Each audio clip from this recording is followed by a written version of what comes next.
Hello everybody, welcome back for today's session, and we have to continue with our topic quadratic equation, and today I have to start with the exercise 4.4. but before that, thank you Nilakshi for reminding me that I skipped question number 9 of your exercise 4.3 yesterday, and one child Akshat was saying that somewhere recording of last question was not done properly. So that's why I have sent already in 2 parts. You please go through the second part to check that was completed within the second part of that clip. So please, I hope that is very clear to all. And one or two of the parents, they were just saying that they are finding very useful these videos. So thank you for your appreciations, and your positive feedback is always providing me a strength to go ahead. So I'm very thankful to all those parents who are there sitting with their children and keeping a watch. So this is the time when we are doing the questions inside the rooms only with our parents by the guidance of our teachers. So that is a teamwork. So I appreciate that work. So let us complete first this question number 9 of our previous exercise, that was based upon some time and work. 2 water taps together can fill a tank in 9/3, 8 hours. The tap of larger diameter takes 10 hours less than the smaller one to fill the tank separately. Find the time in which each tap can separately fill the tank. Now the condition is 2 water taps together. Together their work done is 9:3/8. We did in linear equation in 2 variable, and last exercise 3 conditions I explained to you, and first 3 or 4 steps I said always will be common, and same thing we will be doing here. So what happens? The tap of larger diameter takes 10 hours less than the smaller. So this is the condition I have to fulfill. So let the smaller diameter tap takes x hour to fill the tank. Let the smaller tap take x hours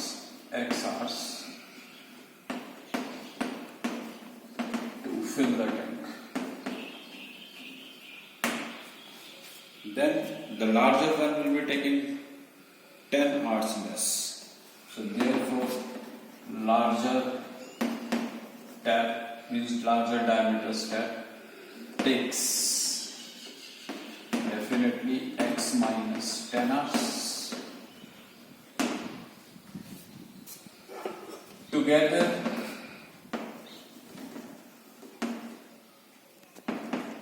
it is 9:3/8 hours. Both taps together fills 9:3/8 hours. That is 75/8 hours.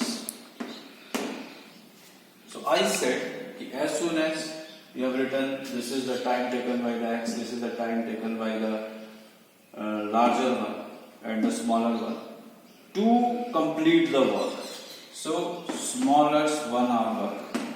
Smaller fills in 1 hour. In 1 hour is equal to what? 1/x. Larger fills in 1 hour is equal to what? 1/x minus 10. Both fills in 1 hour.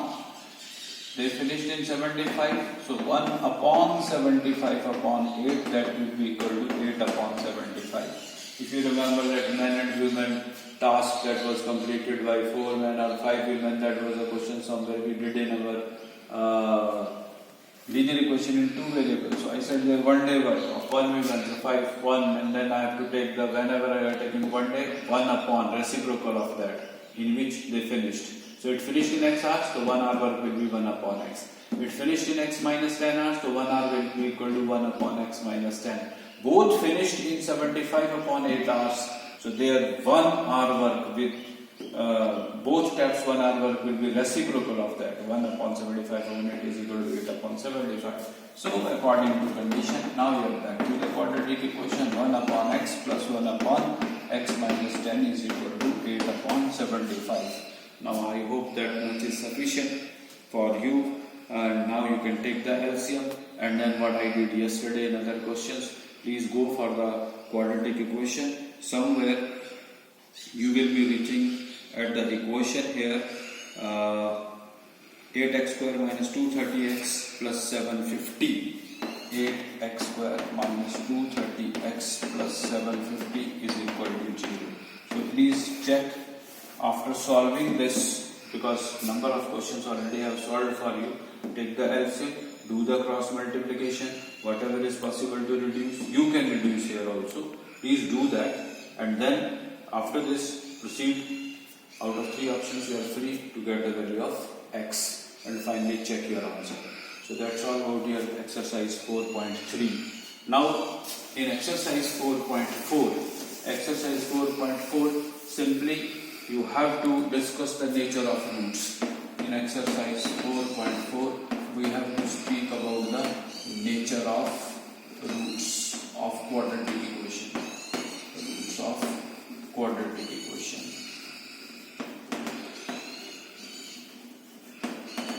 So I will be sharing with you randomly 1 or 2 things here to discuss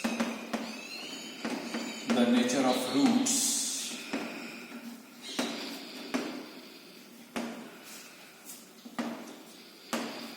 of the quadratic equation.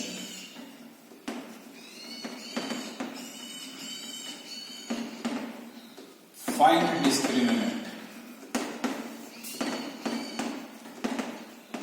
Find discriminant. That is d, and is equal to what? D square minus 4ac. And check. There are 3 possibilities. Check the 3 possibilities.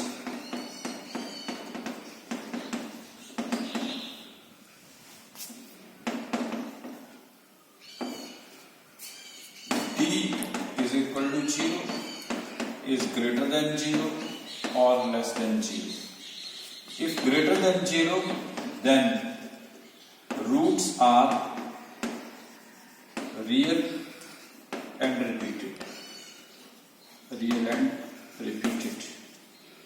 If it is greater than 0, then roots are definitely real but distinct. Roots are imaginary, simply you write not possible. So this is the nature. When you are talking about real and repeated is the nature of the roots. Real and distinct is the nature of the roots. And when d is negative, it is coming negative, then the roots are not possible. In that case I have to stop there, and I have no need to proceed in that particular answer. Suppose first of all I will take you to the question. Like the problems on here, what does it means? What does it means? Third question, if you read in your exercise 4.4, it is it possible to design a rectangular mango group whose length is twice the breadth and the area is 800 meters square? If so, find its length and breadth. Now these questions we did in our previous exercises also, that is related to your area of rectangle or the perimeter of rectangle, and then we need to determine the dimensions and all. But here another extra thing I am finding, the first word if you read, is it possible? Is it possible means I have to focus my attention first to write my answer yes or no. Yes it is possible or not it is possible. Means after forming the quadratic equations like we formed in the previous exercises, I have to find the discriminant first for that particular equation which you have formed. And then check if d is equal to 0 or d is greater than 0, then the possibility is always there. If it is coming less than 0, then you leave it there and write no, this situation is not possible, and leave your answer there only. So in these problems, sometimes you are getting such question in your section D also, or maximum time in section C. So very important, otherwise I don't think any difficulty you will be finding anywhere to get the value of D because now we are very much clear. I did in method of completion of square how to use this A, B and C, and especially in quadratic formula. So if you see the quadratic formula, x is equal to minus b plus minus b square minus 4ac upon 2a. There, this is there in the square root form. So all the times I am depending upon A, B and C. So I have to check. So b square minus 4ac again directly is discriminant. So I can find it and then substitute this value directly and find the square root of that to get the value of x. That is the quadratic formula we are doing. So point is, whenever you have to answer the question, this is a question where like second question of your exercise. Most of the time in your examination, they are picking this category, that is, for what value of k, or find the value of k if the following equations have roots real and equal. Please underline this, real and equal. Real and equal means there is some condition. Only for real and equal I have to write d is equal to 0. Other two are greater than or less than.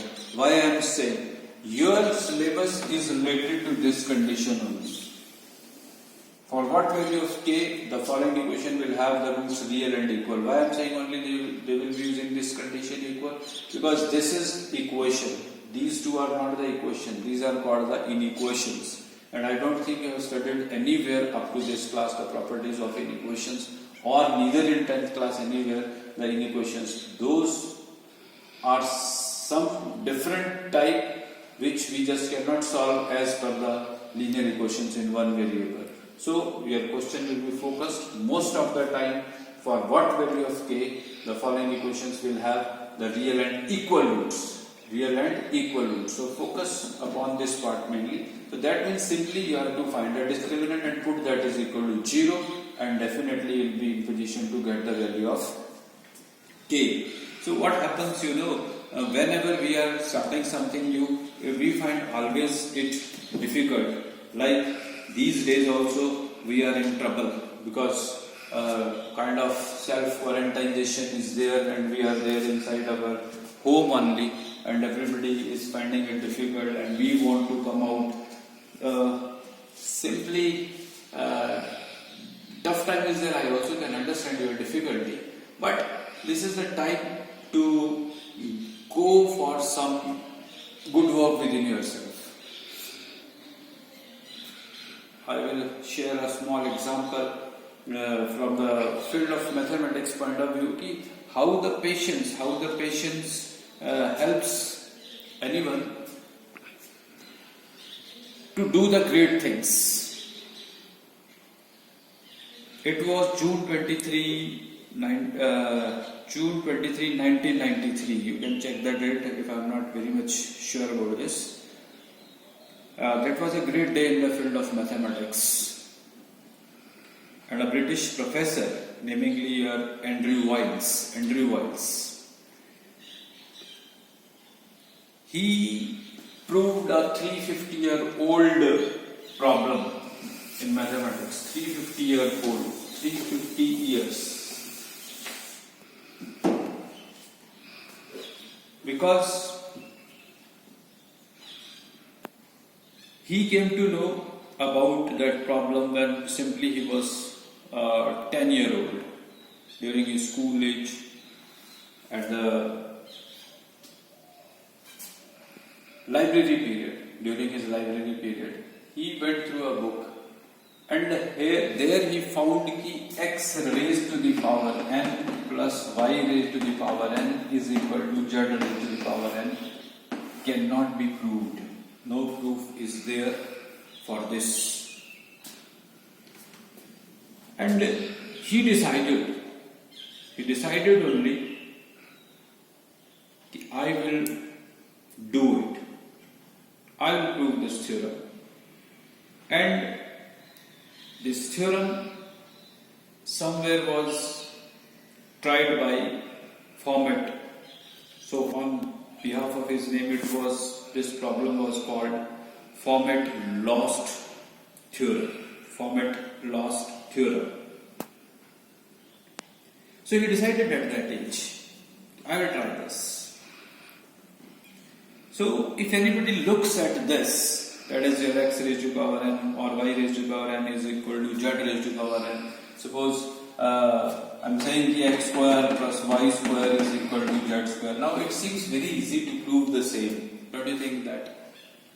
And if we speak somewhere about the Pythagoras theorem, which we have also done, anybody can prove that. Anybody can prove that. We know that. But you try. Here n is the natural number.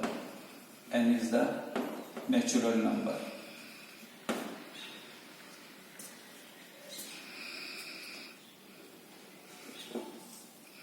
So for selected numbers, that was proved. I do agree, that was proved. And the person Pierre de Faumet in 17th century, no. Professionally he was a lawyer. He was a lawyer. But he was taking interest in maths and science. So during his research, he did this. He tried at his level and he proved it later. For x is equal to 4, he proved it. He proved it for n is equal to 4, sorry. He proved it. And he died in 1665. After 30 years of his death, in one of the book written by him somewhere in the margin, it was found that there is no solution for x raised to the power n plus y raised to the power n is equal to z raised to the power n for any natural number n. So, as I said, he himself proved the same for n is equal to 4, and then after 100 years, the another mathematician Euler proved it for n is equal to 3, and then for this format n is equal to 5 and n is equal to 7, the same thing was proved. But for any value of n, it was not proved. It was not proved, which was done in the year of 1993 by Andrew Wiles. He did it. No doubt when first proof was given by him, some of the mathematicians pointed it out, some errors was there in that, and with his students' assistance, he rectified those doubts, those mistakes, and finally he came on June 23, 1993 with a perfect proof of this result for all values of n, where n is a natural number, that we can prove this x raised to the power n plus y raised to the power n is equal to z raised to the power n. So my point is, how he made it possible. Can you believe that? We are there in the third lockdown somewhere. So he kept himself inside the university for 7 years to prove this work. For 7 years, I am saying. You imagine, we are there in days only, 40 plus days we have spent inside the room. So you think about the person who spent 7 years inside the Princeton University.